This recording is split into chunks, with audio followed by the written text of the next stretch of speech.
Hello everyone, তো তোমরা সবাই কেমন আছো? আশা করছি তোমরা সব ভালো আছো। আমিও খুব ভালো আছি। বুঝতে পারছো না তো এত লাইট কোথায় চলে এলো হট করে? তো আজকে হচ্ছে গণেশ পুজো।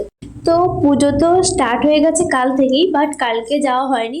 আজকে একটু বেরিয়েছিলাম। আজকে বিকেল থেকেই বৃষ্টি পড়ছিল খুব, ওর জন্য বেরোতে পারিনি, তাই একটু দেরি করেই বেরিয়েছি। আর এদিকে দেখো, আমার বরটা জানেই না যে আমি ভিডিও বানাচ্ছি।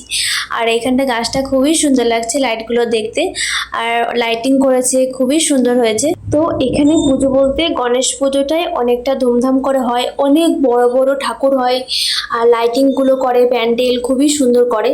এরকম ব্যাঙ্গালোরেও গণেশ পুজোটাই অনেকটা ধুমধাম করে হয়, আমরা যেরকম দুর্গা পুজোতে আনন্দ করি না। তো এখানে দেখো, একটা প্যান্ডেলে ঠাকুর দেখতে এসে দেখলাম এখানটায় খেলা হচ্ছে। তো এটা কি খেলা, কেউ কমেন্ট করে বলতে পারবে?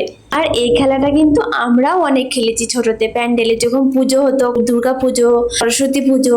তো এই খেলাতে লাস্ট অব্দি কে ফার্স্ট হয় তো সেটাই দেখা যায়।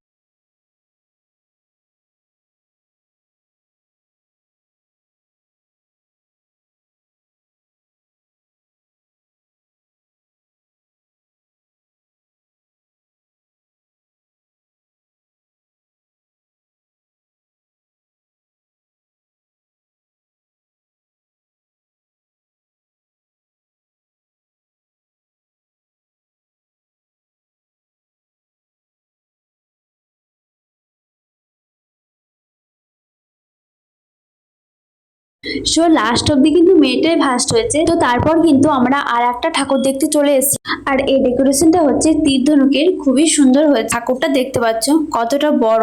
তো এটা দেখার পর আমরা আর একটা প্যান্ডেলে চলে গেছিলাম। তো এখানে এসে দেখলাম যে এই দেখতে পাচ্ছ এই কালো কালো এগুলো এগুলো সবই প্রদীপ। কারণ বৃষ্টি হওয়ার জন্য সবই নষ্ট হয়ে গেছে, জ্বলছে না। বৃষ্টি না পড়লে এগুলো জ্বললে হয়তো খুবই সুন্দর দেখাতো। গোটা রাস্তাটায় প্রদীপ দেওয়া ছিল। ঠাকুর দর্শনও করে নিলাম, আর ঠাকুরগুলো খুবই সুন্দর হয়েছে, সব ঠাকুরগুলোই সুন্দর হয়েছে। এই ঠাকুরটার হাতে যে একটা লাড্ডু আছে, তোমরা কেউ বুঝতে পারবে যে এটা 25 কেজি ওজন? দেখে এতটা ছোট্ট মনে হচ্ছে। তো ভিডিওটা আজকের মতো এইখানেই শেষ করছি, দেখা হচ্ছে পরের ভিডিওতে। টাটা।